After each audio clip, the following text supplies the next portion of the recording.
پھر جب لوگ بیٹھے نا فاتحہ کی تاریخ لکھنے کے لیے کیلنڈر لے کر کے، خدا را وہ جو 40 دن کی فاتحہ لکھتے ہیں لوگ کیلنڈر لے کر، تو جس تاریخ کو اس کے 40 دن پورے ہو رہے تھے، 1.25 مہینے کی فاتحہ لگنی تھی، پہلے تو کسی کی توجہ گئی نہیں، بعد میں خدا را جب توجہ گئی تو پاؤں کے نیچے سے زمین نکل گئی کہ اس تاریخ میں اس لڑکے کا نکاح ہونے والا تھا۔ یہ قدرت کے فیصلے ہیں، یہ قدرت کے فیصلے۔ جوان، اگر تجھے جوانی ملی ہے تو اس کا مطلب یہ نہیں، کون جانتا ہے قدرت کے فیصلے؟ کئی گزشتہ پیریڈ میں آپ نے نہیں دیکھا بندہ بیٹھے بیٹھے بات کر رہا ہے اور جان نکل گئی؟ کیا آپ نے اس گزشتہ پیریڈ میں نہیں دیکھا لوگ سانس سانس کے لیے محتاج کر دیے گئے؟ کیا آپ نے اس گزشتہ پیریڈ میں نہیں دیکھا لاٹھیوں کے ذریعے لوگوں کی لاشوں کو گڈھوں میں پھینکا گیا؟ کیا آپ نے اس گزشتہ پیریڈ میں نہیں دیکھا بلڈوزر کے ذریعے لوگوں کی لاشوں کو گڈھوں میں پھینکا گیا؟ نہ کفن دیا گیا، نہ غسل دیا گیا، نہ جنازہ پڑھا گیا۔ کہ یہ باتیں ہماری آنکھیں کھول دینے کے لیے کافی نہیں ہے؟ ہمارے رشتہ داروں میں ایک بندے کا انتقال ہوا، اللہ نے خوب دولت دی اسے، خوب دولت، ابھی کچھ دنوں پہلے، اتنی دولت کہ میں سمجھتا ہوں کئی نسلیں اس کی بیٹھ کر کے کھائے تو دولت ختم نہ ہو، اتنی دولت تھی۔ مگر دیکھو یار قدرت کا فیصلہ، بیٹھا تھا بندہ صوفے پر بیٹھا تھا، یہ ان کے مکان پر حاضر ہوا تو لوگوں نے بتایا بیٹھا تھا صوفے پر اچھے سے آرام سے، اور مہمان آئے ہوئے تھے کھانا کھا رہے تھے، وہ بیٹھے بیٹھے باتیں کرتا تھا اور بیٹھے بیٹھے اس کی جان نکل گئی۔ بیٹھے بیٹھے اس موت کو سب نے اپنے اپنے اعتبار سے دیکھا، مگر جب ہمیں اس بات کی اطلاع ملی تو ہم نے بھی سوچا یا اللہ کیا تیری شان ہے، کیا تیرے فیصلے ہیں، کروڑوں اربوں روپیہ بندے کے پاس،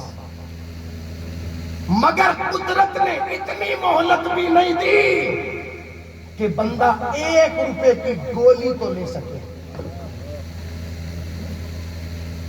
چند روپیہ ہمارے پاس آ گیا تو ہم اترا رہے ہیں،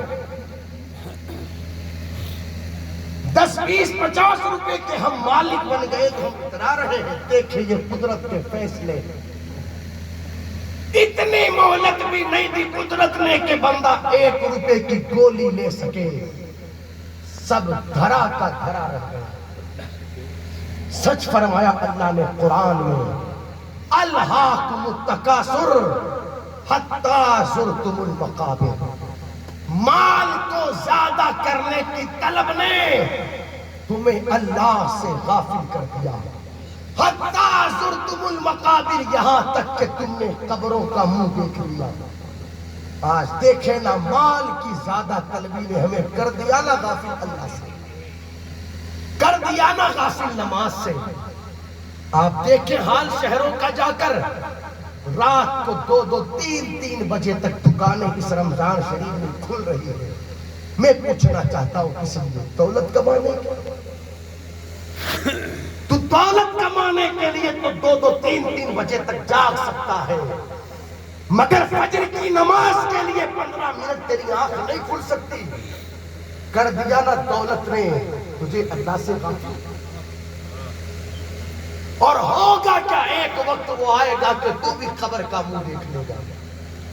اس لیے میں گزارش کروں گا دوستو، یہ چند دنوں کی زندگی ہے، خدا را اس زندگی کو اللہ رسول کی نافرمانی میں مت گزارو۔ آ جاؤ پلٹ کے، آ جاؤ اللہ کی بارگاہ میں، اے جوانوں نمازوں کی پابندی کرو۔ اللہ نے جوانی دی ہے، اس لیے نہیں کہ اس جوانی کو تو گناہوں میں گزار دے، اس لیے نہیں کہ اس جوانی کو تو اللہ رسول کی نافرمانی میں گزار دے۔ جوانی ہو مولا علی اکبر جیسی، جوانی ہو مولا عباس جیسی، جوانی ہو امام قاسم جیسی، خدارا وہ کیسی جوانیاں تھی، دن گزرتا تھا تو روزے کی حالت میں گزرتا تھا، اور راتیں گزرتی تھی تو مصلی پر خدا کی بارگاہ میں گزرا کرتی تھی۔ جوان کہتا ہے رات کو نیند نہیں آتی تو کانوں میں ایئر فون لگا لو، نیند نہیں آتی تو فلمیں دیکھوں، نیند نہیں آتی تو گانے باجے سنوں، تاکہ رات بھی کٹ جائے گی نیند بھی آ جائے گی۔ کیا راتیں کیسے کٹتی ہیں؟ ذہن حاضر ہے آپ لوگوں کے؟ میں بتاؤں راتیں کیسے کٹتی ہیں۔ صرف کربلا کربلا کہنے سے کام نہیں چلتا، کربلا کو دل میں اور زندگیوں میں اتارنا پڑتا ہے۔